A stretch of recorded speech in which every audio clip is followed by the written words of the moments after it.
Buenas tardes. Muy buenas tardes. Les habla el ingeniero Eliud Hernández. Si me pueden confirmar que me escuchan sin problema y que también ven mi pantalla. Por aquí nos indica el ingeniero Ricardo Cabrera que el audio y video perfecto. Bueno, por aquí también nos van confirmando el resto de los participantes. Bien. Bueno, vamos a comenzar entonces. Fíjense, el tema que voy a presentar esta tarde de hoy se va a enfocar precisamente en los sistemas estructurales en concreto armado. Y principalmente me voy a enfocar en los pórticos resistentes a momento y en los muros estructurales, aun cuando también, comentaré acerca de las losas y, también de la influencia que puede tener la incorporación de la mampostería dentro de lo que sería un sistema estructural. Muy bien, fíjense, un poco para ponerlos en contexto. Esta sería la tercera presentación de una secuencia de presentaciones que hemos venido desarrollando. La primera estuvo enfocada en lo que son las bases del diseño sísmico. La segunda en lo que sería la influencia de la ductilidad en el diseño sismo resistente. Y esta está enmarcada dentro de lo que es los sistemas estructurales. ¿Eso motivado a qué? Fíjense, de alguna manera nosotros hemos querido ir presentando lo que es el máster internacional en proyectos sismo resistentes de estructuras de concreto armado y precomprimido. Y motivado por ello, hemos querido ir haciendo presentaciones que están dentro de la temática o de lo que se desarrolla en el máster que dictamos desde Sigurat. De hecho, fíjense un poco lo siguiente. Existe un bloque 1, eso lo quiero explicar para que se entienda, la aplicación de lo que vamos a estar nosotros haciendo, no solo hoy, sino en las siguientes presentaciones. Hay un primer bloque de este máster que precisamente se enfoca en las bases del diseño sísmico de edificaciones, un bloque muy interesante que de alguna manera introduce a la persona a todo lo que es la acción sísmica, la respuesta dinámica y por supuesto también el concepto del diseño sismo resistente. Allí, por supuesto, se hace mucho énfasis en el análisis modal, en el análisis espectral, se presentan ejemplos en MATCAD, ejemplos en diferentes software. En este caso, ETAPS, MidasGen, Robot y CPCAD. Y bueno, de alguna manera es un bloque inicial que sienta las bases de todo lo que se va desarrollando posteriormente. Y bueno, lo que ven en pantalla un poco es lo que está dentro de ese bloque número 1. Nosotros hicimos una primera presentación explicando el bloque y también un poco el contenido que se viene implementando y todo lo que deben desarrollar los alumnos. Eso está de alguna forma en una presentación previa a esta. Y como dato resaltante, digamos que uno de los aspectos, diría yo, más interesantes de este primer bloque fue entender el tema de las irregularidades, tanto verticales como horizontales, la aplicación sísmica con la norma AC7, en este caso la versión 2010, y también la acción sísmica con normas latinoamericanas. Hicimos un esfuerzo en presentar lo que son las normativas tanto de Venezuela, México, Colombia, Ecuador, Perú, Bolivia, Chile, Guatemala, El Salvador y República Dominicana y comparar un poco qué pasaba respecto también a la AC7. Entonces, bueno, ya viendo todo el escenario y habiendo entendido cómo responde una edificación ante una acción sísmica con diferentes ejemplos y toda una profundidad teórica, pasamos a lo que sería un bloque número 2, que fue la sesión anterior. En este bloque número 2, hicimos mucho énfasis en el estudio de secciones y su relación con la ductilidad de miembros y de un entrepiso. Empezamos estudiando el material, Luego avanzamos hacia lo que es el estudio de secciones a flexión y flexocompresión, haciendo ejemplos tanto de vigas simplemente armadas, doblemente armadas, columnas obviamente que están doblemente armadas o digamos armadas en todo su perímetro. Y pudimos entender cómo varía la ductilidad en función a las propiedades de la sección donde interviene el acero de refuerzo. Y llegamos a gráficas que podíamos, utilizar para extraer valores de ductilidad en función a las relaciones de cuantía y cómo esas relaciones de cuantía incidían en la ductilidad total de la estructura, porque nosotros hacemos un diseño basado en un espectro que se reduce, un espectro de diseño, que supone que la estructura va a incursionar en el rango elástico, va a sufrir un nivel de daño, y por eso es importante que el diseño sismo resistente se haga consono con esa teoría. Es decir, si suponemos que va a haber una reducción de respuesta igual a 6, la estructura debe ser suficientemente capaz no solo de resistir la acción sísmica en el rango elástico, sino de poder incursionar en el rango elástico de forma estable. Y eso es lo que se estudia en este segundo bloque. Es decir, hacer prácticamente un diseño basado en la ductilidad esperada. Y eso digamos, involucra comprender muy bien cómo es la respuesta de un elemento a flexión, un elemento a flexocompresión, que terminan siendo vigas y columnas, y también la incidencia que tendría, por ejemplo, en el caso de un elemento tipo muro. Eso, bueno, fue la sesión anterior, hubo un proyecto interesante, y ahora estamos precisamente en este bloque número 3, donde nos enfocamos en revisar los pórticos resistentes a momentos como un primer tema, que ya vamos a estar hablando de ello, los muros estructurales, la influencia que tiene la mampostería en la respuesta global de todo un sistema, incidiendo en entrepisos débiles, entrepisos blandos, efectos de columna corta, problemas que pueden conllevar a irregularidades en planta por una mala disposición de los muros, etc. Y también el tema de losas convencionales, unidireccionales y bidireccionales, estamos hablando de macizas, nervadas, reticulares, etc. Y también las losas postensadas. Esto lo hicimos siempre en un enfoque teórico-práctico. Aquí, de hecho, se ven los ejemplos, más allá de lo que sería la parte teórica.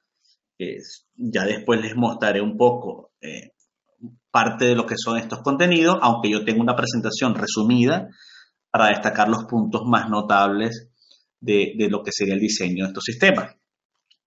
Y bueno, aunado o sumado a todo lo anterior, hay una serie de sesiones, ya esto sí es parte técnica dentro del máster, que serían similares a las que estamos haciendo hoy. Es decir, hoy estamos haciendo una sesión general para presentarles a ustedes este tema, y esta forma, digamos, mecánica de dictar las clases es similar a lo que se haría dentro del máster. Y eso también es lo que hemos querido explicar para que se entienda que la formación no solamente son vídeos pregrabados, sino que hay muchísimas sesiones técnicas. Bien. Y bueno, ya después haremos una dedicada al bloque 4 de proyectos estructurales de edificaciones, donde ahí ya empezamos a levantar edificios en 3D y a ver la respuesta global, tanto de dinámica como de diseño sismo resistente. Bueno, y eso ya lo haremos en una siguiente presentación. Y continuaremos con cimentaciones, interacción sobre estructura y diseño por desempeño y control estructural, que también pudiéramos traducirlo a sistemas de protección sísmica. Estas secuencias, que serán 7 sesiones, bueno, formarán parte ya digamos, de una especie de resumen de lo que es la aplicación del máster para que ustedes entiendan, digamos, lo que está detrás. ¿Estamos claros? Entonces, bueno, nosotros nos vamos a concentrar en esta precisa sesión en los sistemas estructurales, y por ello vamos a entrar de forma directa en los pórticos resistentes a momento. Antes de que yo continúe, pregunto, ¿hay alguna duda? ¿Hay alguna pregunta que ustedes quisieran formular?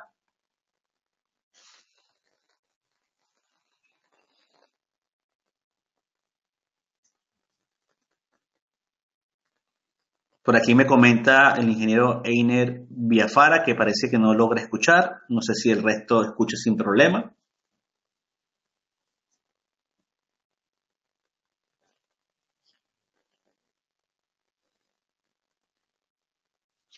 También quiero destacar que aunque yo estoy haciendo una presentación y ustedes me van escribiendo por el chat, también les podría habilitar el micrófono en un determinado momento y la pregunta, en vez de escribirla, me la pudieran presentar en voz, de forma directa. Bueno, a veces es mejor así porque uno se logra expresar de una mejor manera que simplemente escribir.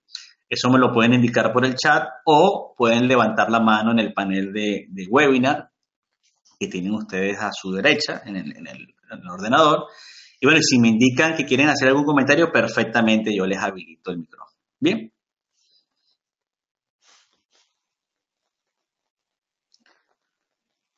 Muy bien. Bueno, vamos a ir haciendo una presentación general y en la dinámica será ir haciendo la presentación, iremos haciendo también algún comentario de lo que está incluido en el máster y mostraremos también algunos ejemplos que pueden ser interesantes.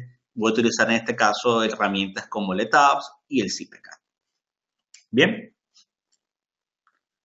Bueno, vamos a empezar.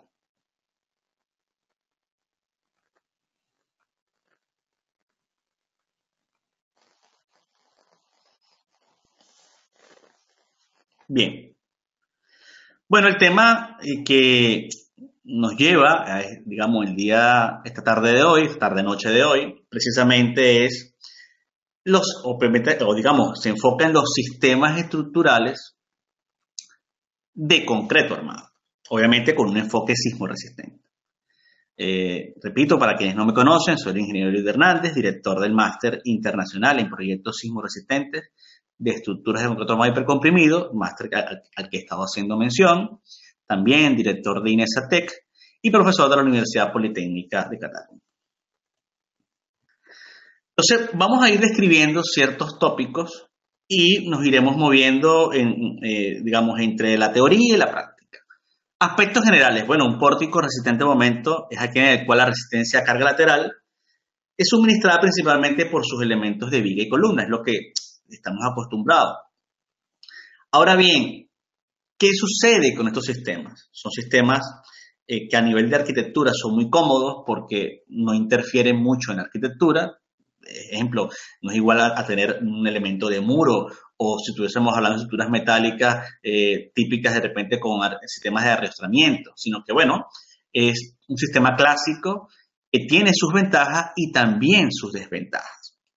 Pudiéramos decir que dentro de sus ventajas está el que son capaces de alcanzar altos niveles de ductilidad, si lo comparamos con sistemas de muros, pero tienen la desventaja que para edificaciones ya de cierta altura tienden a ser estructuras relativamente flexibles y pudieran tener problemas para el control de las derivas, el control de los desplazamientos. Entonces, digamos, pudieran ser vulnerables ante la carga lateral en términos de incluso del volcamiento. Pero es un sistema muy válido, utilizado en la mayoría de las edificaciones de mediana altura y por eso tenemos que estudiarlo. Y una característica importante de estos sistemas es que suele haber un punto de inflexión de las columnas en la parte central de la altura de la misma, generando entonces, digamos, este tipo de deformadas donde tienden a concentrarse las fallas en los extremos de los elementos, donde se producen los momentos máximos, y por eso tenemos que cuidar mucho que las columnas sean más resistentes que las vigas, que eso es lo que vamos a ir viendo más adelante. Entonces, según el nivel de desempeño, vamos a tener tres categorías: un nivel especial, un nivel intermedio y un nivel ordinario. Cuando nosotros definimos una acción sísmica, ustedes lo saben, típicamente vamos a la norma y en función a la zona sísmica nos suele exigir un nivel de diseño y también los factores de reducción de respuesta están asociados a ese nivel de diseño. Pudiéramos decir en términos generales que el sistema especial es un nivel de diseño 3, intermedio 2 y ordinario 1. Un nivel de diseño especial se diseña para que tenga una alta capacidad de disipación de energía, de inclusión en el rango inelástico, y que pueda disipar precisamente toda esa energía en función a la ductilidad del sistema. Requiere de un estricto control de fallas frágiles. Dentro de las fallas frágiles, pudiéramos decir que puede ser el problema de corte en el concreto, problemas de confinamiento, de deslizamiento de las barras, de pandeo de las barras longitudinales, en fin, de todas aquellas fallas que consideramos, que sabemos que afectan el buen desempeño de elementos de concreto armado. Es ideal aplicarlo en zonas de alta sismicidad y, bueno, una vez que le definamos el factor de R, será muy importante revisar que realmente somos capaces de alcanzar ese nivel de ductilidad. Y es el nivel más exigente. Ya un poco menor, el nivel intermedio, que tiene menores exigencias a nivel normativo y por eso se tiende a aplicar en zonas de mediana sismicidad.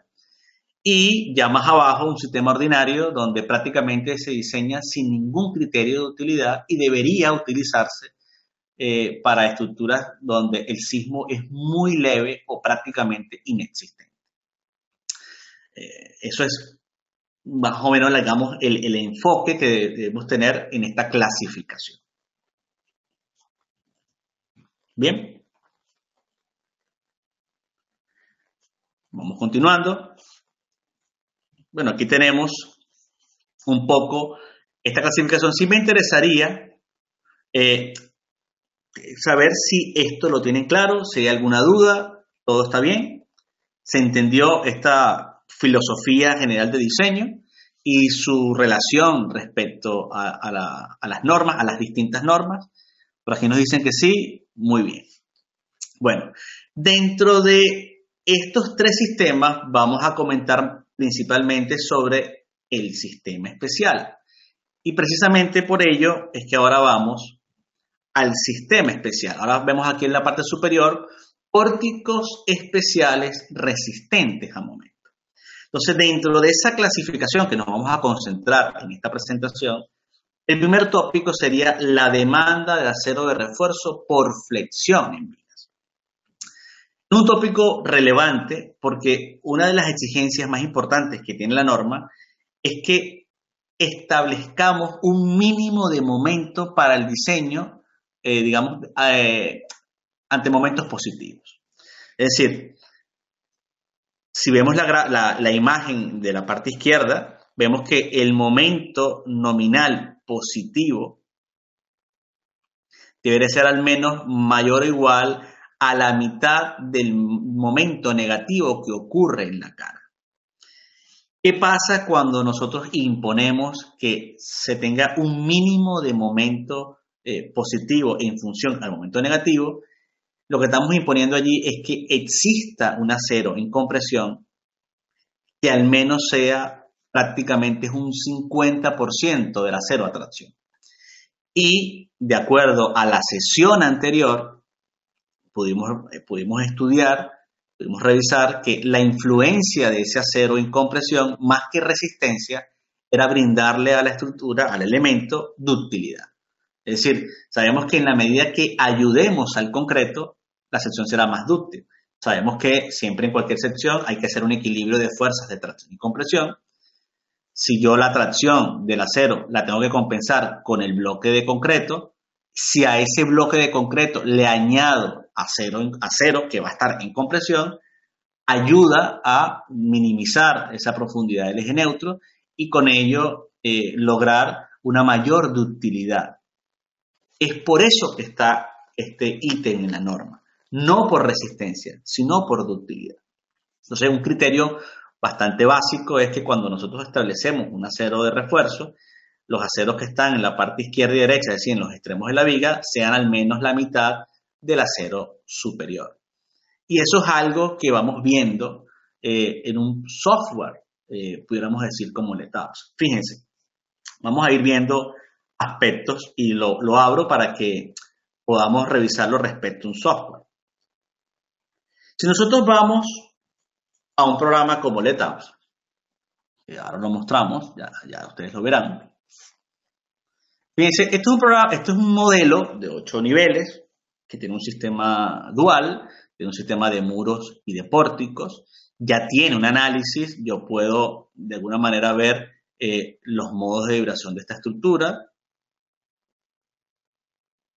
Fíjense, ya incluso hay una malla de elementos finitos para lo que es la losa, que además podemos ocultarla, podemos eliminar lo que es el sistema de piso para que se nos haga más sencillo la representación. Repito, aunque está allí, si lo que estamos haciendo es ocultarlo.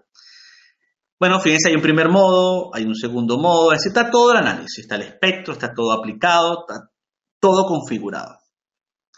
Cuando yo voy, por ejemplo, a un nivel 2, elimino esta parte y ahora me voy a concentrar en el diseño. Si yo diseñara la estructura, voy a anotar rápidamente los aceros requeridos. Y precisamente vamos a ir al acero requerido en vigas.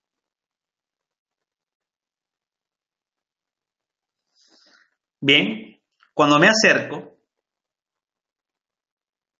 para acá, por ejemplo, veo que las mayores demandas de acero evidentemente están en el sentido longitudinal, porque recordemos que en el sentido transversal, en el sentido más corto, hay presencia de muros. Y los muros, al ser tan rígidos, limitan la deformación, se llevan gran parte de la fuerza y por lo tanto la exigencia sobre las vigas en esa dirección es menor, a pesar de que tienen menor longitud, pero es mucho menor por la presencia de los muros. Ahora, veamos qué sucede acá. Fíjense que el acero que está en la parte inferior es prácticamente la mitad. No es exactamente la mitad porque diseñamos con el 50% del momento negativo y eso no conduce exactamente a la mitad, pero como una buena práctica a nivel de nuestros planos, es recomendable llevarlo ya cuando nosotros establezcamos el acero definitivo que sea la mitad. Entonces, veamos, cuando yo entro allí, fíjense que si yo le digo, vamos a decirle incluso detalles a flexión, fíjense que el elemento me va a indicar toda la respuesta en términos de ese acero. Ahora, ¿qué pasa si yo reescribiera que el sistema no es especial? Porque por defecto el tipo de elemento es special, es lo que viene por defecto. Y esto, fíjense, cuando uno toca este ítem, que aquí nos dicen que este ítem es utilizado para las consideraciones de ductilidad en el diseño sísmico. Si yo cambiara a un sistema intermedio, disminuye el acero inferior a 6.61. Y si cambiara a un sistema ordinario, a 1.34. Entonces, fíjense, primer punto interesante. Si yo desconozco la clasificación de estos sistemas, no sé diferenciar entre un especial, intermedio y ordinario, y ejemplo, yo tuviese que diseñar con un sistema ordinario, porque así me lo exige el proyecto que estoy realizando, si yo no lo cambio en el ETABS o en el programa que aplique, a pesar de que yo crea que estoy diseñando en un sistema ordinario, el programa, por estar, en este caso, por defecto, en un sistema especial, me estaría imponiendo unas demandas que no corresponden. Por eso el uso de un software es muy importante relacionarlo con la teoría, porque si no, al final no estamos haciendo absolutamente nada. Y precisamente esto es lo importante, es algo de lo que hacemos énfasis en el máster. El máster tiene una gran cantidad de documentos teóricos y de ejemplos a nivel de cálculo manual para poder justificar todo lo que se hace luego en estos software. De hecho, si nosotros lo destacamos, fíjense en la práctica, ¿qué hacemos? Bueno, típicamente nosotros exponemos un documento de introducción, luego vamos yendo a una parte 2, 3, 4, donde vamos viendo qué pasa con las vigas, un ejemplo, qué pasa con las columnas, un ejemplo, qué pasa con el comportamiento y diabetes de columnas, qué pasa con el desarrollo de diagramas de interacción de un elemento circular, etc. Y luego vamos imponiendo ejemplos ya en software donde tratamos de hacer una relación entre la teoría y la práctica. Si nosotros viéramos un caso específico de una viga de pórtico especial resistente al momento, que sería este ejemplo, notaríamos cómo está organizada toda la información, donde evidentemente uno de los ítems importantes sería el control del acero o el control de que se diseñe con un 50% de ese acero en tracción. Que sería, en este caso, si hacemos un pequeño zoom, vamos a ver si puedo hacerlo por acá. Fíjense que uno de los ítems precisamente es el requisito de acero longitudinal por utilidad, donde evidentemente tenemos que llevar a esto. Entonces, claro, nosotros vamos presentando precisamente estas aplicaciones en un proceso paso a paso y que, bueno, en esta presentación yo se las estoy llevando de una forma ordenada en el PowerPoint. Bien, aquí ya me devuelve siempre a lo que es el bloque 4 y, bueno, retomamos el bloque 3. Bien. Vamos a volver a la presentación. Y estábamos justo en este punto. Entonces, no es algo aislado. Hay que tomarlo muy en cuenta. Pregunto, ¿entendían la aplicación de este tópico? ¿Sabían de la relación que incluso hay en ETAP, tal como lo presenté? Solo pregunto por curiosidad.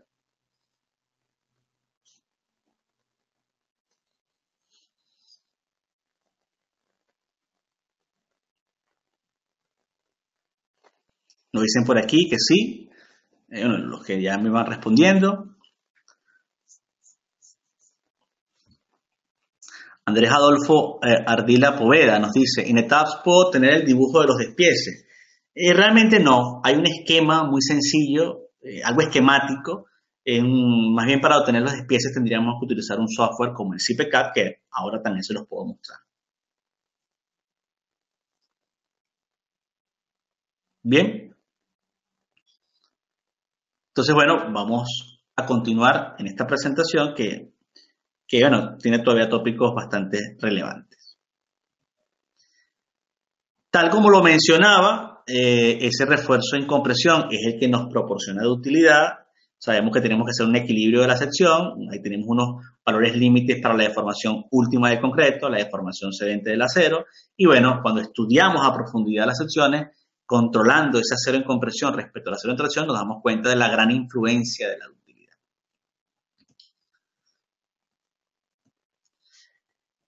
Cuando nos planteamos el diseñar el acero de refuerzo por corte, debido a que es un mecanismo frágil, tenemos que diseñarlo en función a los máximos momentos que puedan ocurrir en los extremos. Es decir, la viga o falla por corte o falla por flexión. Es importante que falle por flexión porque es la falla dúctil, la falla por corte es frágil. Entonces, ¿cuál es la filosofía de diseño? Establecer que esa falla por cortante se dé a partir de que haya llegado a la viga la falla por flexión. Entonces, ¿cómo lo preparamos? Bueno, es muy sencillo. El corte que debería estar actuando máximo como demanda en los extremos de la viga será la sumatoria de los momentos máximos probables entre la luz libre más el corte gravitacional. Y con eso garantizamos que primero falle por flexión y luego falle por cortante. Además, en el diseño por corte generamos unos factores de minoración suficientemente estrictos como para tener todavía un diseño más conservador. Eso lo vemos acá. Si nosotros planteamos un primer caso, simplemente la suma de los momentos entre la luz libre más el corte por la luz libre entre dos, la carga por la luz libre entre dos, que sería el cortante gravitacional, es lo que termina siendo la demanda total por cortante. Si resulta que esta suma de momentos entre L, que lo llamamos corte por capacidad, fuese mayor al corte gravitacional y además la viga tuviese prácticamente una carga axial inexistente o que su relación de la carga axial sea igual o menor al área gruesa por F'C entre 20, podemos asumir que el corte en el concreto sea cero. Entonces, cuando en este caso, si se asume que el corte en el concreto es cero, prácticamente solo se depende del corte que vamos a estar diseñando del acero transversal y se aplica adicionalmente un factor de 0,60 en el caso más estricto, y eso nos lleva a cuál sería el acero transversal y su justa separación para cumplir con esa máxima demanda. Suelen ser barras de media, separadas cada 10, es decir, suele ser bastante exigente porque estamos preparando la viga para resistir la máxima flexión que puede ocurrir con el acero real, con una sobreresistencia del acero, con un endurecimiento, más el corte gravitacional, es decir, es muy estricto. Y esto igualmente lo vemos nosotros en etapas, que ahora después se los muestro. El otro caso sería simplemente la suma ahora para momentos que van horario. El caso anterior eran momentos que iban antihorario. Entonces, bueno, es prácticamente lo mismo. Y ese momento MPR que definimos como máximo momento probable, lo tenemos de aplicar un factor de sobreresistencia de 1,25 por el FY, por el área de acero real, por D menos A medio, siendo A esta expresión. Y eso es lo que nos da la resistencia a flexión, que repito, entraría en estas expresiones. Entonces, el momento MPR1, en este caso positivo, sería con el acero inferior, mientras que el momento MPR2 negativo sería con el acero superior. Y en el caso contrario, por supuesto, se invierten los aceros. Esta definición la aplica perfectamente el ETAPS y bueno, lo podemos ver después. Y esta sería la disposición que esperaríamos del refuerzo transversal conforme a la CI 318-2014, donde vemos claramente una zona de confinamiento, una zona central, obviamente la zona de confinamiento en la parte derecha, vemos separaciones máximas que tenemos que cumplir en esa zona de confinamiento y en la zona central, y cómo debería ser la disposición de ese acero transversal, tomando quizás un par de detalles típicos. Tenemos el detalle A, que es el clásico, un detalle B y C que combinan para generar un detalle similar al A. Entonces, bueno, aquí vemos parte de lo que sería la disposición, y bueno, cada quien lo hace un poco a su manera o a su criterio, ¿no? Y ya en un resumen, bueno, fíjense, esta es una imagen de CIPECAT, precisamente. Esta imagen que vemos es un despiece que lo proporciona un software como CIPECAT, y aquí lo he colocado para que se identifique cómo debería ser el armado de una viga. Primero vemos el acero superior, que se solapa en la parte central de cualquiera de los tramos. Noten que donde hay solapes o traslapos, tanto en la parte inferior como en la parte superior, allí se nos exige que se coloque una separación prácticamente igual a la zona de confinamiento. Bueno, básicamente es el menor valor entre 10 centímetros y de cuarto. Y por eso ustedes ven una diferencia entre el primer tramo, el segundo y el tercero. El primer tramo y el tercero son iguales prácticamente, pero el 2, como aquí han coincidido los solapes, la sugerencia o la propuesta en ese caso es que el acero de confinamiento se mantenga con la misma separación de la zona de confinamiento, porque el incorporar más acero de confinamiento en la zona de solapes ayuda a mejorar la adherencia entre el acero y el concreto. Entonces, por eso es una recomendación incluso normativa. ¿Está claro este tópico?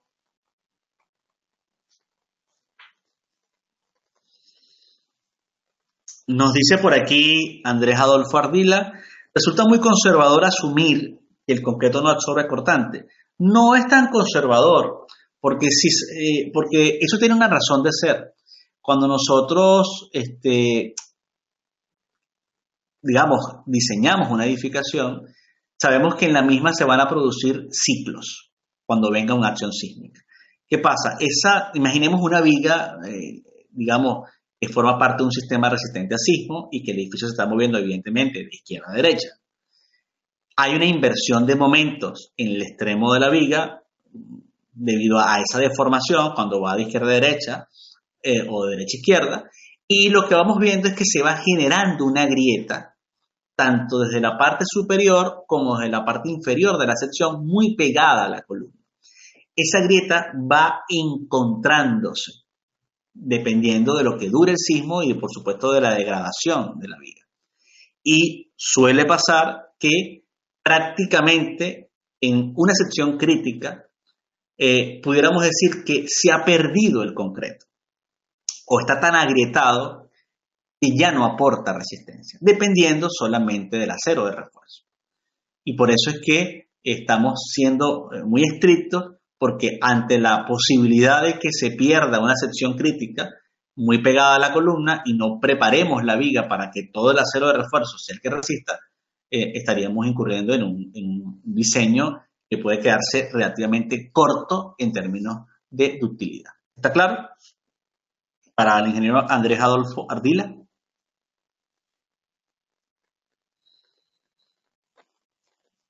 Entonces, por causa de la reducción de rigidez, es recomendable no considerar el cortante del concreto. Más que por una reducción de rigidez, que ya es un tema de todo el elemento, es básicamente un problema de fisuración en la sección crítica.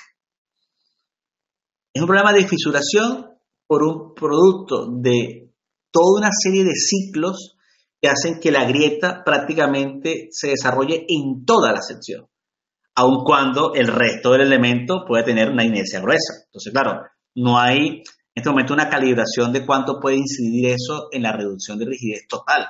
Obviamente las normas proponen algunos factores de reducción de rigideces, pero el concepto de esta parte de la norma es más que ser problema de rigidez, es un problema de que no tendrá resistencia en esa sección crítica, aunque sea microscópica. Bien. ¿Alguna otra duda?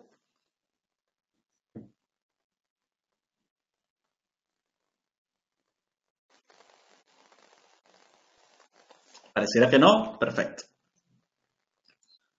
Bueno, vamos a continuar.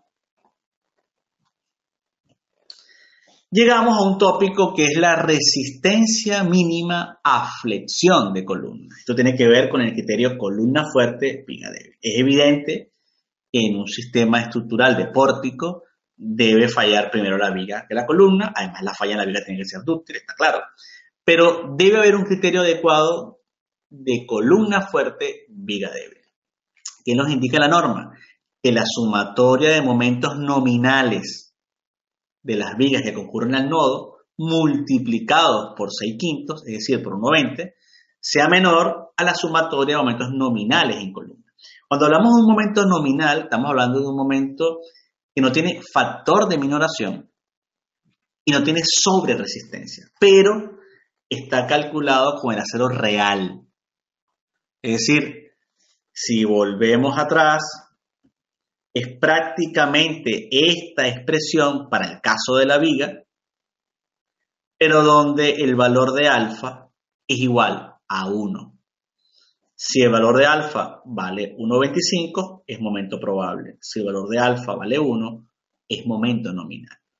Entonces, eso es lo que estamos haciendo aquí, momentos nominales de vigas con valores de alfa igual a 1, y los de las columnas con un factor de minoración igual a 1.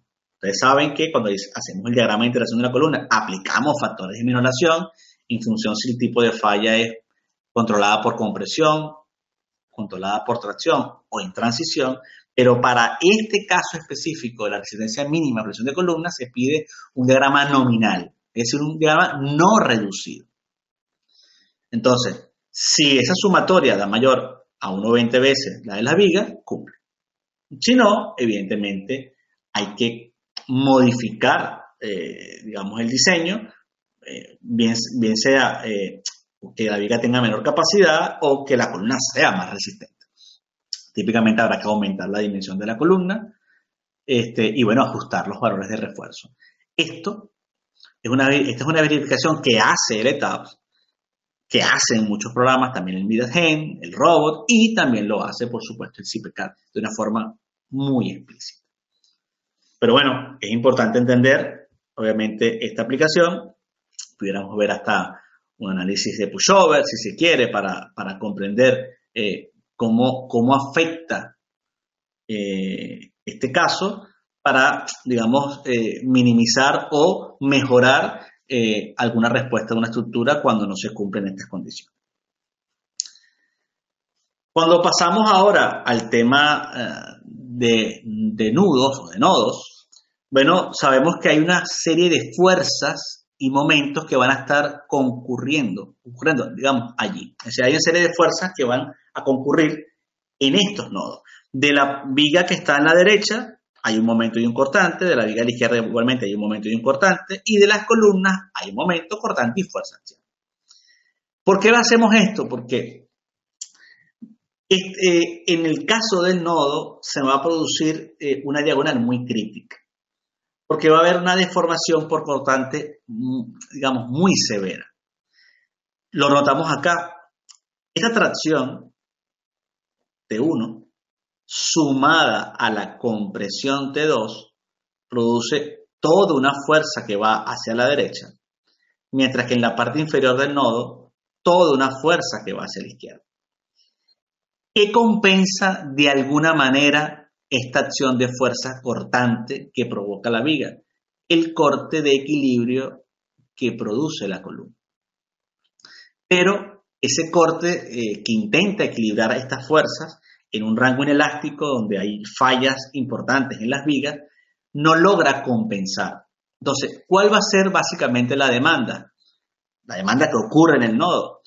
La sumatoria de T1 más C2 y que esto se reste el corte. Es decir, T1 más C2 menos el corte que actúa en la columna.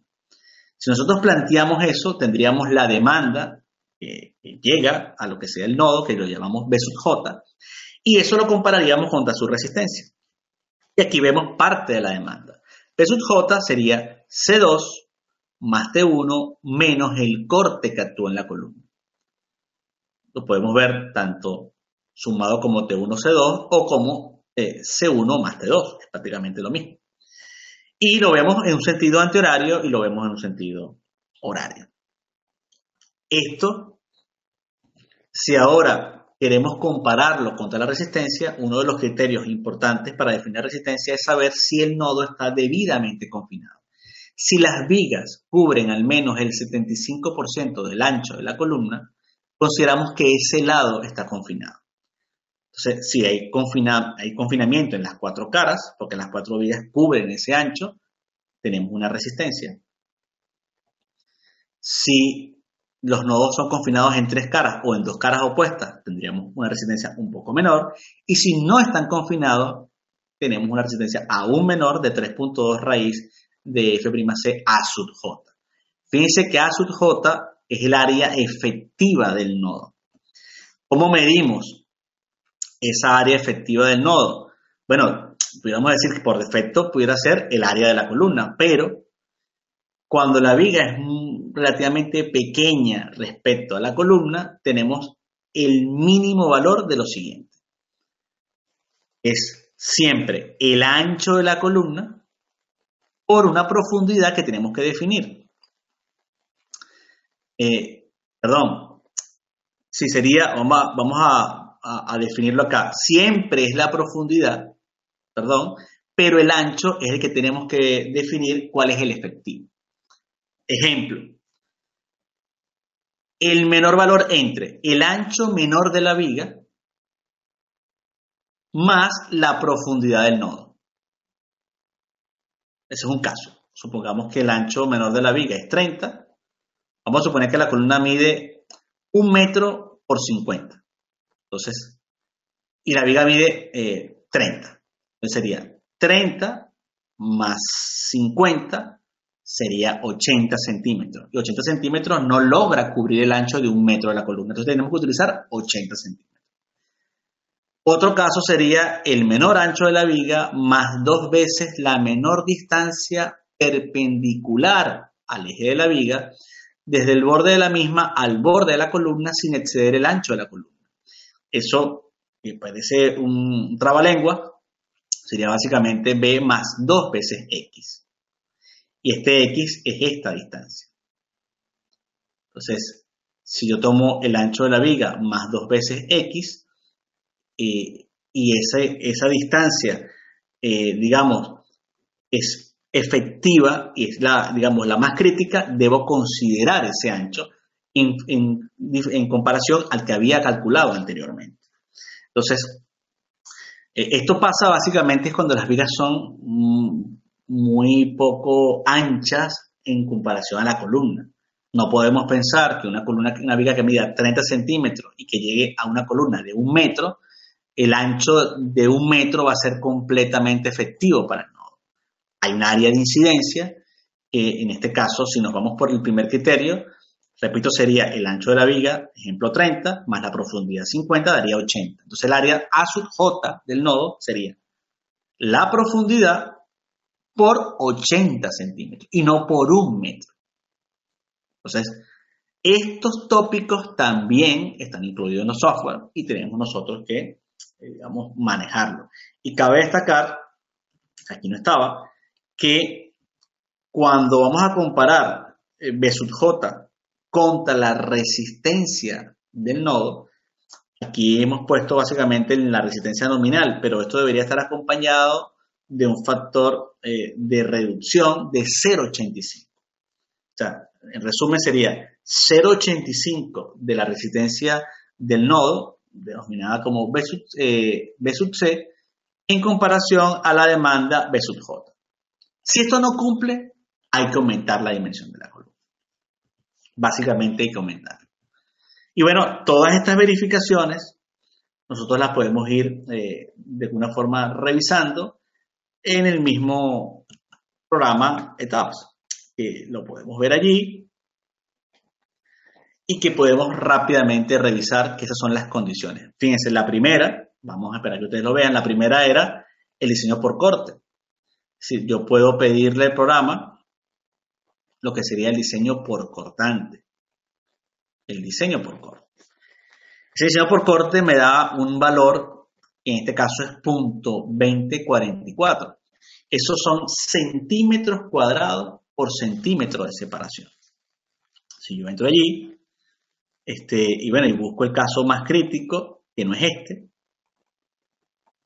podemos buscar el caso más crítico. Si voy a envolvente, yo vería que en el caso del diseño por cortante, el caso más crítico fue con la combinación, podríamos decir, 4.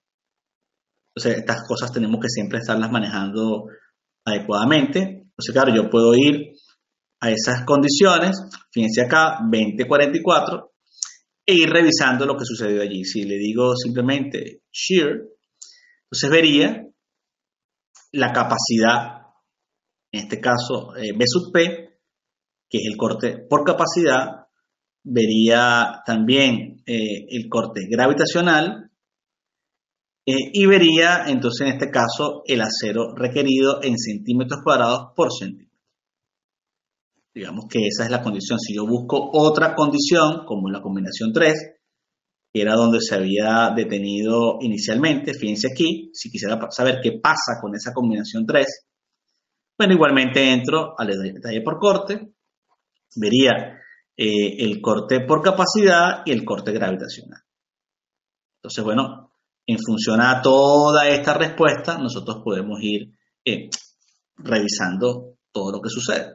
Igualmente, si voy a columnas, vamos a pararnos aquí quizás en este pórtico número 3 o número 2 o número 4, vamos a pararnos en cualquier pórtico. Y bueno, le podemos decir al programa que me muestre lo que sería la relación columna sobre viga. Si lo planteo como columna sobre viga, esa relación debe ser mayor a 1,20. Y fíjense que aquí me da 3. Si me voy moviendo, voy viendo cada uno de los casos. Aquí me está dando perfecto. Vamos a detenernos, por ejemplo, en un pórtico que teníamos allí, en un pórtico como este. Si entro acá, Por ejemplo, en esta condición, yo debo buscar igualmente en las envolventes cuál sería la peor condición de esa relación columna-viga. Fíjense que es la combinación 4.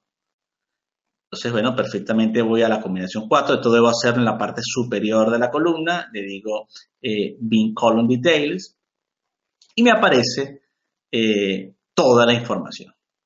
Bueno, cuál fue el valor en el eje mayor, cuál fue el valor en el eje menor, como 6/5 sobre viga de columna.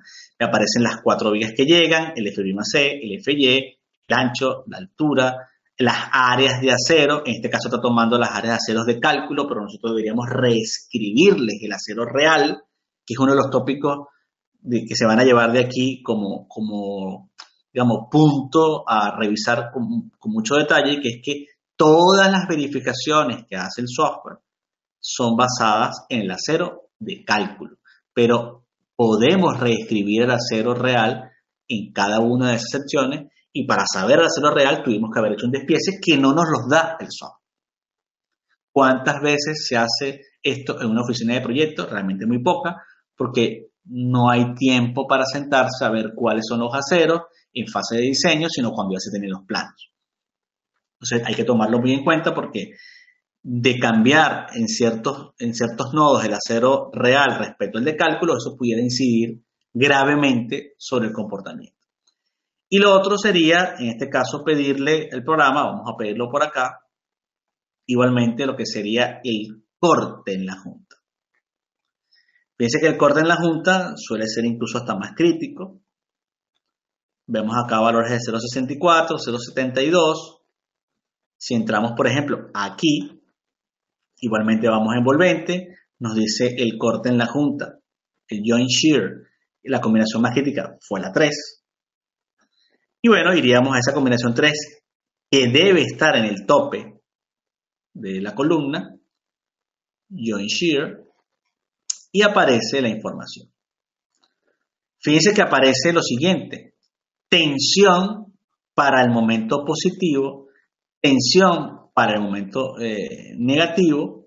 Aquí está la capacidad a momento positivo y negativo en kilogramos fuerza centímetro, y estas tensiones conducen luego a estas sumatorias de T y C. Fíjense, sumatoria de C y T, que era lo que yo les indicaba que ocurría en el nodo.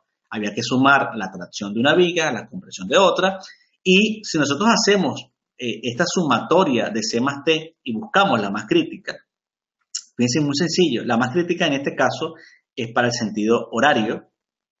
Bueno, quizás el sentido antihorario en el eje menor.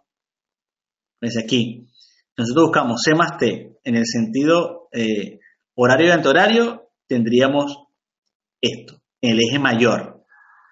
Y en el eje menor, en sentido horario y antihorario, tenemos esto. La más crítica es 135.469,83 kilogramos fuerza.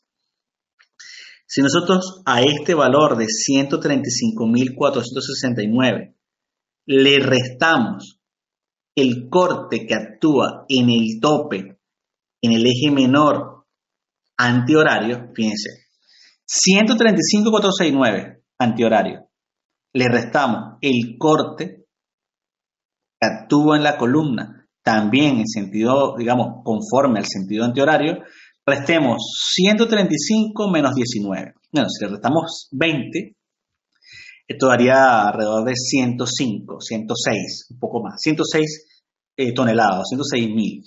Bueno, eso es lo que veríamos como demanda en el caso, digamos, la demanda más crítica, que la debemos tener en algún lugar. Vamos a ver, déjenme ubicarla acá. Sí, porque tenemos 135, claro, aquí no tenemos esta más crítica todavía, ¿no?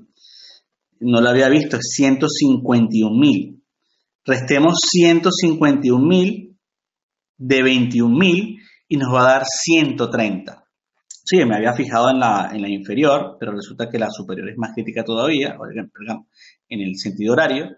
Entonces, horario 151.000 y horario 21.000, 151 menos 21 son 130 y 130 es lo que aparece acá. Este corte en el eje menor de 130.562,34, ustedes lo pueden revisar, resten exacto 151.589,9 menos 21.027,56 y les dará justo este valor de demanda. Esta es la resistencia y de dividir la demanda entre la resistencia nos daría este coeficiente de 0,72.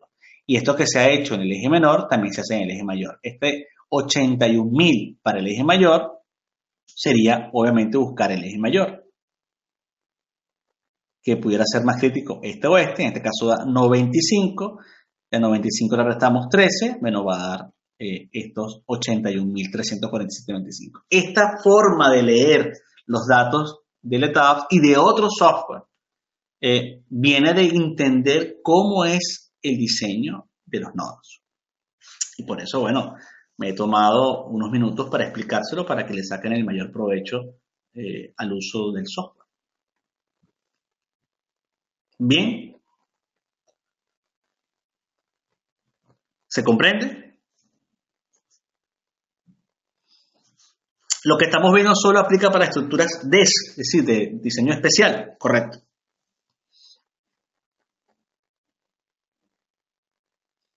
Es correcto. Bueno, continuamos un poco también. Vamos a seguir avanzando para no retrasarnos. Estábamos justo acá. Pero superado el tema del chequeo, vemos un poco el detallado de cómo deberían confinarse estos nodos. Digamos que esto es una vista en planta, una vista en elevación. Es muy característico. Prácticamente el acero que trae la columna se mantiene dentro del nodo para que haya un buen confinamiento.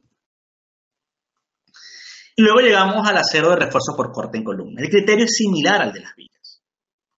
De alguna manera hay que encontrar la sumatoria de los momentos en los extremos, dividir entre L y encontrar un corte básicamente por capacidad, solo que ese momento vamos a asumir ocurre en los extremos de la columna puede ser el menor de dos condiciones. Uno, lo que nos da el diagrama de interacción, en este caso, pero un diagrama de interacción que es importante tenerlo allí, es el diagrama obtenido en una condición de máximo momento probable.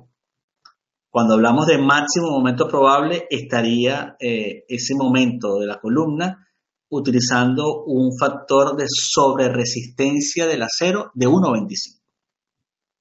Es decir, la condición A es la capacidad a flexión conforme al diagrama de interacción, pero que no está minorado.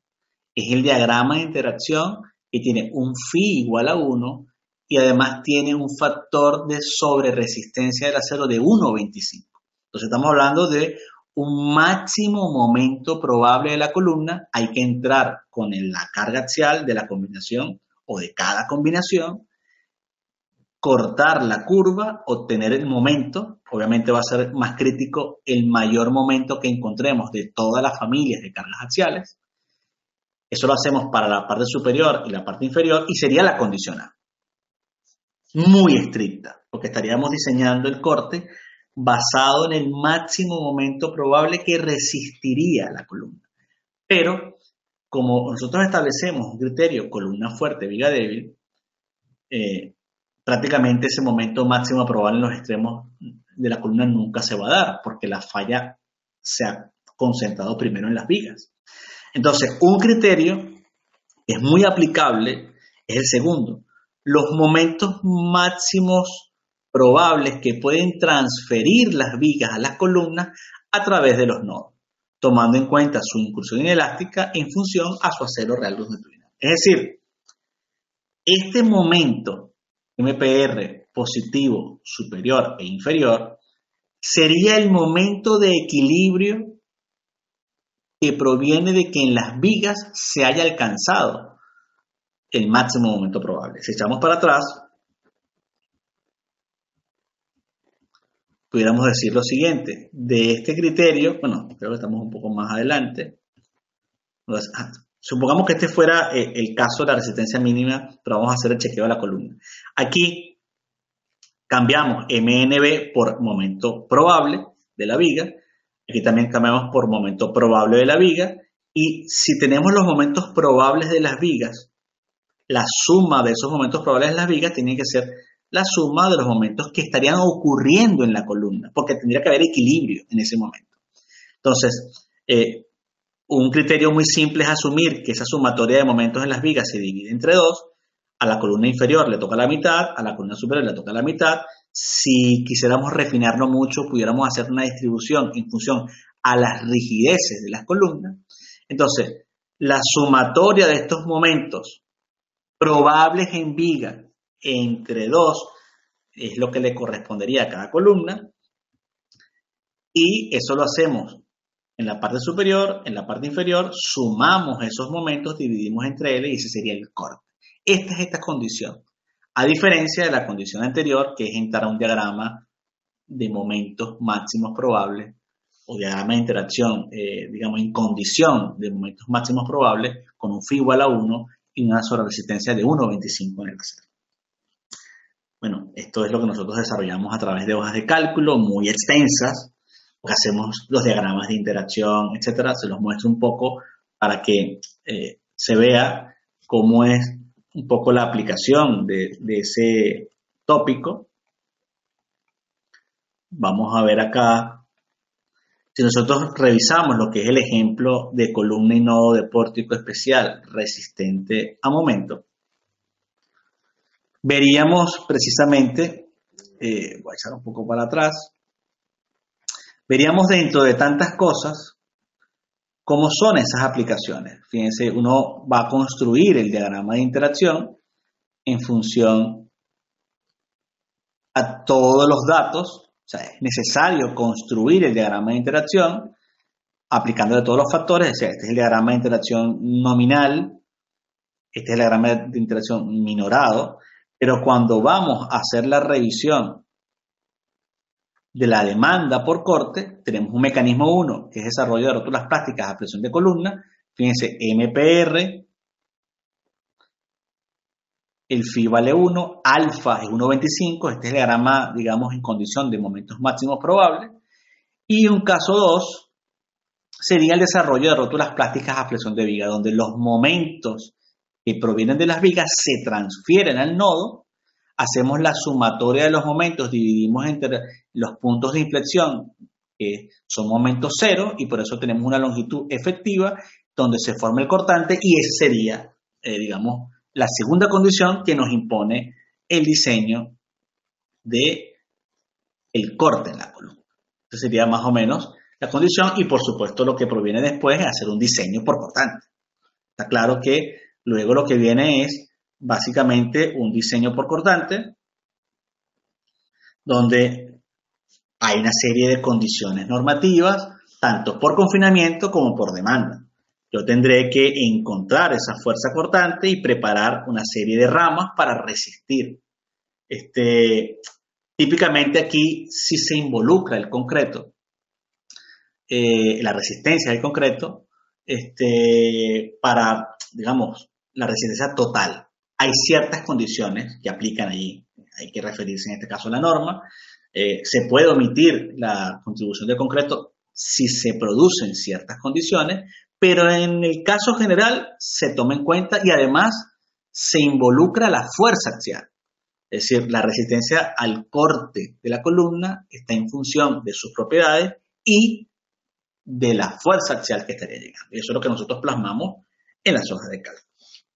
Y ya veríamos un detalle general de la elevación de la columna, las separaciones de la zona de confinamiento, la separación de la zona general.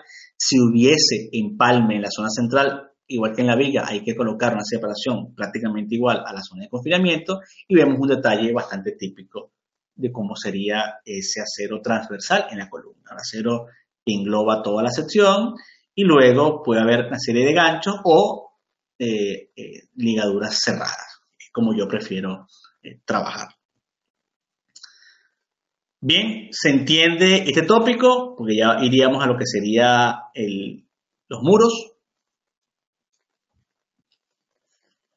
Bien, bueno, no nos tardamos mucho más.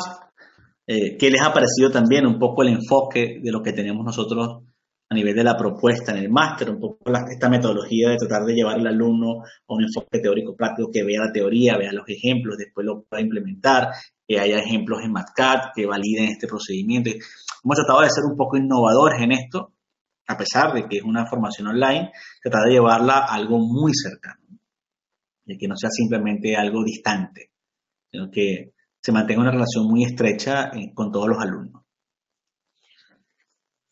Bien, vamos entonces a continuar y tendríamos los muros estructurales. En este caso, obviamente, se pudiera decir que típicamente se les conoce como muros de corte, debido a que resisten importantes fuerzas cortantes, debido a la acción lateral del sismo o viento, actuando en dirección paralela a su plano. Sin embargo, es destacar que su comportamiento no se limita solamente a deformaciones por corte, sino que siempre hay una contribución considerable de flexión. De hecho, veremos una clasificación al respecto.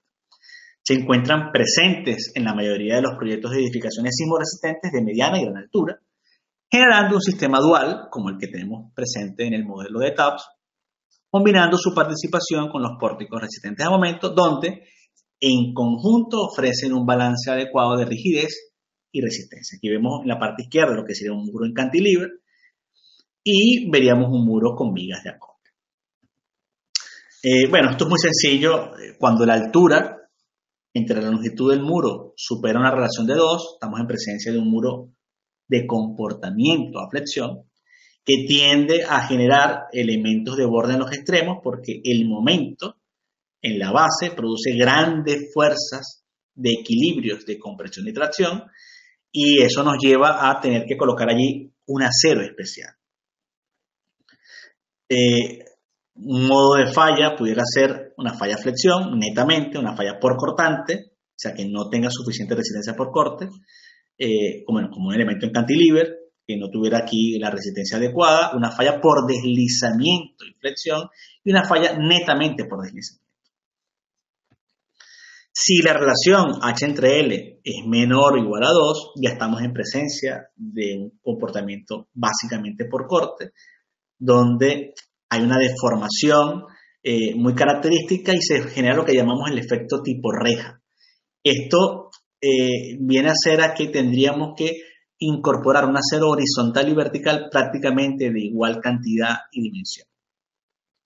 Porque tratamos de coser estas grietas con una reja, que la pudiéramos definir así, con un emparrillado de acero vertical horizontal que tiende a ser el mismo, para precisamente atender a esta diagonal en compresión y a la diagonal en tracción también.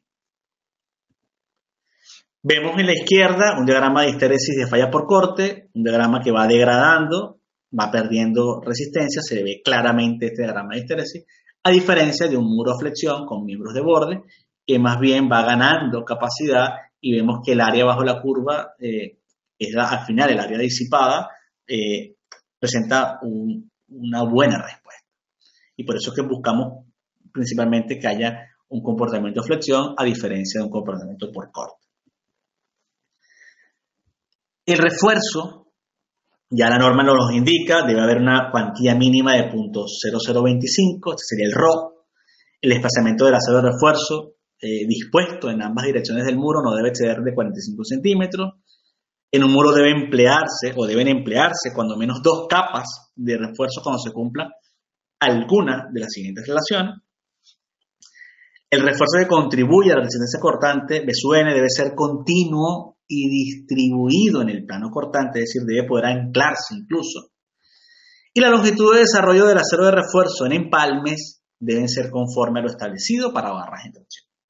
Y si este empalme estuviera ubicado en una zona de posible excedencia, lo que sería una zona plástica, debería multiplicarse su longitud de desarrollo por 1.25. Vemos una imagen de una buena cantidad de acero de refuerzos en un muro que además hace esquina. Estos serían los esquemas de un miembro de borde. Prácticamente es colocar una columna interna en la parte extrema del muro. Y esto se obtiene o se requieren estos elementos de borde cuando hay dos condiciones. La primera, si la profundidad del eje neutro fuese mayor a esta expresión LW entre 600 multiplicado por 1.5 delta U entre HW, siendo delta U entre HW prácticamente la deriva inelástica. Es el desplazamiento del, relativo del nivel entre la altura. Termina siendo deriva inelástica, multiplicada por 1.5 y por 600, y en el numerador LW, que sería, la luz del muro, la longitud. Y siempre esta relación delta U entre HW tiene que ser mayor a 0.005. Si la profundidad del eje neutro, que es la que se genera como equilibrio de las fuerzas de tracción y compresión, superara este límite, es porque hay demasiada profundidad del eje neutro, es porque hay demasiada fuerza de tracción y compresión. Esto conlleva a colocar miembros de borde. Si en un siguiente método, tiene que ser con los dos métodos, si uno de los dos métodos no cumple, hay que colocar miembro de borde. El segundo método es si esa fuerza máxima en la fibra comprimida generara un esfuerzo último que superara el 20% de F'C, allí tendríamos también la necesidad de emplear miembros de borde. Tenemos dos criterios y podemos descontinuar los miembros de borde cuando esa F'C ya alcanza valores menores al 15, ese esfuerzo alcanza valores menores al 15% de F'C. Es decir, este miembro de borde hay que subirlo hasta que el esfuerzo sea menor a esta condición. Entonces son dos condiciones. El criterio del eje neutro, que para calcularlo manualmente habría que hacer el diagrama prácticamente de interacción del muro. Hay unos métodos simplificados que nosotros presentamos en el máster que nos llevan a valores bastante cercanos y evitando tener que hacer un cálculo manual muy extenso, y los programas, en este caso como la TAPS, proveen este valor de profundidad del eje neutro. Entonces, bajo estas dos condiciones tendríamos los miembros de borde. Luego tenemos que definir la longitud del miembro de borde, que sería el mayor valor entre la profundidad del eje neutro menos el 10% de la luz del muro y C medios. Y el ancho al menos debe ser mayor o igual a HU entre 16. Pero bueno, el ancho lo va a definir prácticamente la resistencia, la demanda. Esto también lo comento porque hay muchos casos donde el ancho del miembro de borde puede ser incluso hasta mayor que el propio muro. Es decir, es como si tuviésemos una columna en la parte final y el principio del muro. No tiene por qué mantener el mismo ancho del muro. Pero bueno, es una práctica que se estila. Vemos las vigas de acople en muros. Ya aquí se genera un efecto de acoplamiento que hace que el sistema sea más eficiente, porque de alguna manera el muro de la izquierda se apoya en el muro de la derecha y eso reduce los momentos en la base porque hay una gran contribución de estas vigas. Y en un programa como el TAPS, esto sería modelado en los muros tipo pier y las vigas tipo spandrel. Y aquí, de hecho, esta imagen es de Midas Gen. O sea, solo para que tengan la referencia. Cuando nosotros vinculamos dos muros a través de una viga de acople, se generan grandes fuerzas cortantes y también flexión en la viga, y esto pasa a ser prácticamente como si fuese un pórtico. Las fallas deberían concentrarse en la viga, los muros, que ahora son prácticamente como similares a las columnas, tienen que trabajar un poquito más en el rango elástico que antes, trabajando como un muro en cantilever. Igualmente se generan grandes fuerzas de compresión y tracción, pero en los extremos de cada muro y no así en la parte interna por la contribución de esta viga. Y claro, hay ciertas condiciones requeridas para el diseño de estas vigas de acople. Si la altura si la longitud entre la altura de la viga fuese mayor a 4, mayor o igual a 4, estamos en presencia de una viga por flexión. Y tiene que diseñarse conforme a las vigas de pórticos resistentes a momento, tal como ya lo habíamos visto.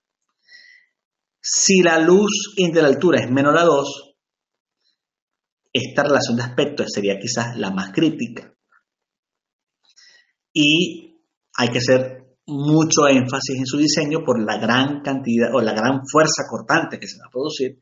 Y tenemos un caso intermedio entre 2 y 4 donde la norma es un poco ambigua y prácticamente nos conlleva a que analicemos la condición más crítica entre diseñarla como una viga de Intel con grandes fuerzas cortantes y una viga por flexión. Entonces, bueno, en algunos casos pudiera ser preferible ir, sobre todo cuando está la relación más cercana a 2, mantener el valor, el diseño como si fuese una viga de Intel. Entonces, ¿cómo vemos el refuerzo? Bueno, aquí incluso hay necesidades de incorporar refuerzo diagonal, que lo vemos incluso en esta imagen un poco mejor. Vemos cómo se coloca prácticamente una columna diagonal. Digo columna porque tiene aceros, tiene confinamiento. Y bueno, se tiene que colocar con la adecuada longitud de desarrollo para que estas diagonales puedan estar resistiendo esas grandes fuerzas que se producen en esa viga. Hay proyectos que hemos realizado con este tipo de vigas y es muy interesante porque, bueno, termina siendo el elemento eslabón, el elemento disipador de energía. Hay una serie de condiciones para el diseño por cortante, pero bueno, básicamente estas eran las condiciones de estos muros con vigas de acople. En términos de la presentación, esto era un poco el sistema global. Y fíjense que si nosotros vemos lo que sucede con el ETABS, nosotros pudiéramos ir perfectamente. Voy a colocarme acá, voy a colocarme en este muro. Vamos a ver un momento. Este sería el eje 7, debería ser. No, creo que es. Vamos a ver para atrás. Es el eje 6. Entonces, claro, aquí una de las condiciones interesantes es que yo puedo ver el diagrama de momentos en el pier. Voy a concentrarme en el elemento pier. Puedo verlo por el sismo, si quiero, X. Si quiero verlo por el sismo X.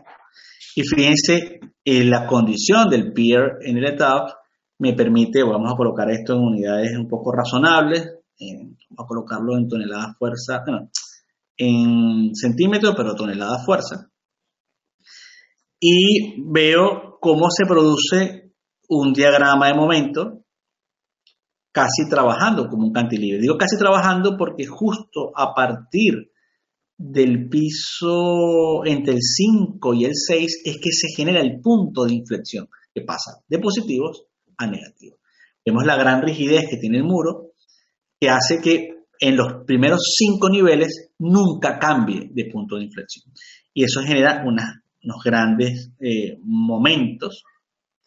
Yo puedo ver esto en términos de lo que serían fuerzas 2-2 para el sismo. Y esas fuerzas se traducirían en fuerzas de compresión y tracción, pero evidentemente si yo voy a diseñar, en este caso el muro, yo comienzo el diseño y el programa me daría el acero que tendrían estos muros. Me daría un diseño general, pero también me daría las necesidades de miembros de borde. Es decir, aquí yo me acerco, puedo entrar, vería la revisión general que me ofrece esto, que vemos una carga axial, un momento, un cortante, vemos el chequeo general de elementos de borde. Y fíjense que en este chequeo general de elementos de borde, yo puedo ver aquí el esfuerzo en compresión, que como estamos en toneladas fuerza centímetros, esto nos da .133. Y fíjense que el límite, siendo un concreto de 280 kilogramos fuerza centímetros cuadrados, el 20% en términos de toneladas sería .056, como el valor supera en gran medida este valor límite, va a requerir elementos de borde. Y además, vemos la profundidad del eje neutro, 177,97, que es mayor a la profundidad límite de 155. Ambas condiciones imponen que deba generarse elementos de borde. Entonces, si ahora yo digo, vamos a establecer un diseño y podemos definir lo que sería el elemento de borde, fíjense, nosotros podemos asignar lo que sería un método simplificado T igual a C. Entonces ahora el programa aplica el método simplificado T igual a C, que lo que hace es establecer que se resista todo el momento de la fuerza axial, incluso del gravitacional, con los extremos. Veo el refuerzo a tensión, el refuerzo a compresión, y ahora veo áreas de acero requeridas en la parte izquierda y derecha, en la parte superior del muro y en la parte inferior del muro, pero esto es en la zona de tracción y esto es en la zona de compresión. Debería tomar el más crítico. Ejemplo, aquí el más crítico parecerá ser 231,85 y ese debería ser el acero que deberíamos colocar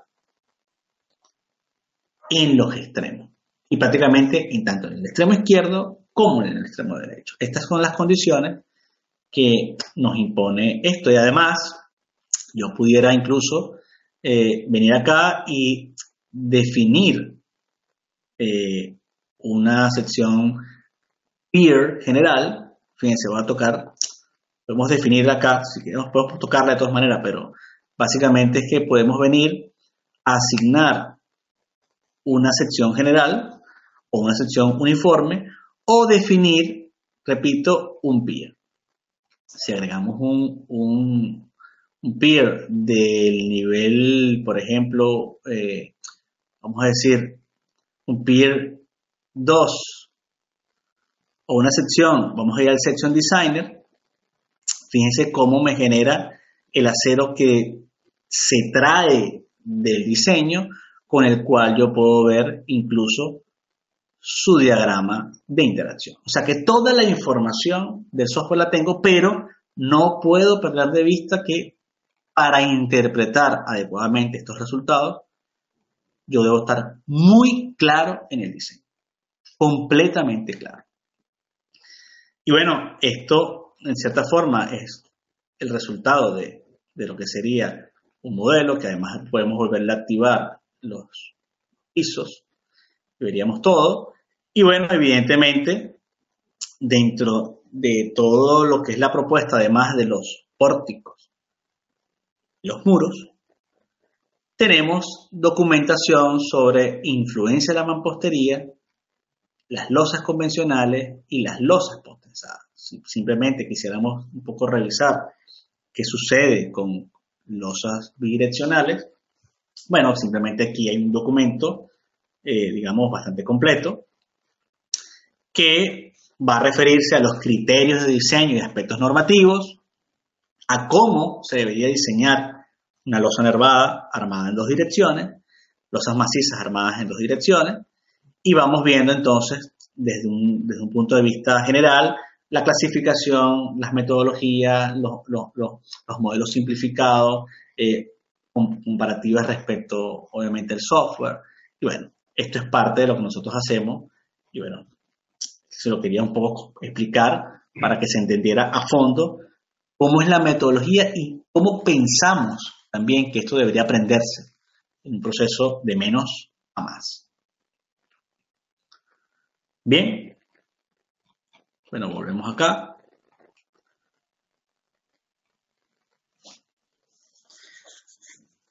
Entonces, bueno, espero que les haya servido. Es muy interesante toda la aplicación. Estaremos haciendo otras presentaciones del bloque 4, del bloque 5, etcétera, para que ustedes vayan comprendiendo cómo se desarrollan estas metodologías. Y bueno, fíjense que, por ejemplo, en un caso específico, como pudiera ser que alguien me preguntaba, el despiece. Si nosotros vamos aquí a un pórtico resistente al momento en CPCAD, versión 18, aquí veríamos la explicación. Simplemente lo coloco acá para que se vea.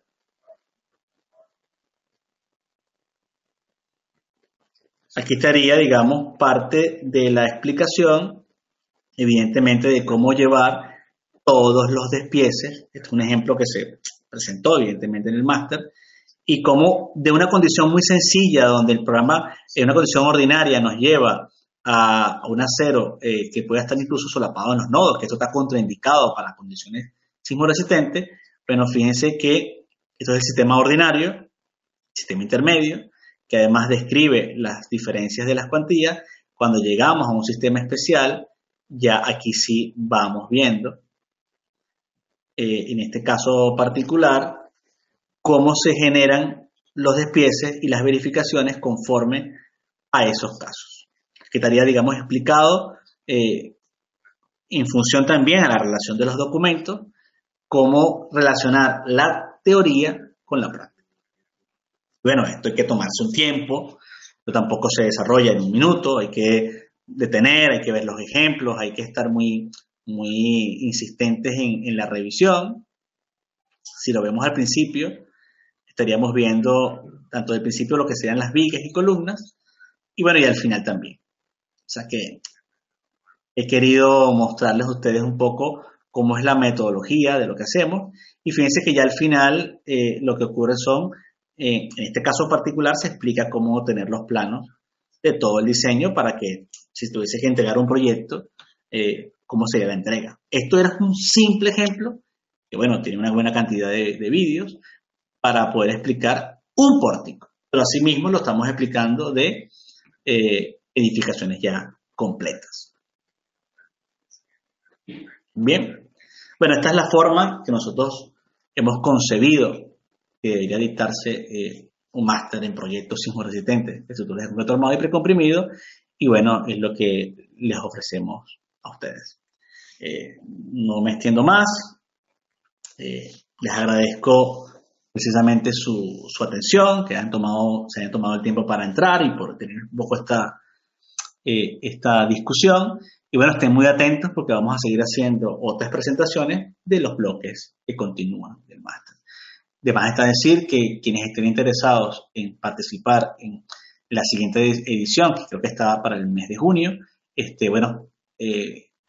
ya saben cómo ubicarnos y estaremos, digamos, atentos a cualquier duda, cualquier pregunta que quieran desarrollar. Bien, para los que estén interesados, siempre cualquier consulta, les indico mi correo, el que tengo por supuesto en Sigurat, eliud.hernandez@e-sigurat.com. Repito, Eliud, ya se los estoy escribiendo, eliud.hernandez@e-sigurat.com. Se los envío a todos. Y bueno, cualquier consulta, cualquier duda técnica, sobre todo respecto al desarrollo del máster, sobre la metodología, sobre todo, bueno, con mucho gusto los puedo atender. Me despido de ustedes y que tengan una excelente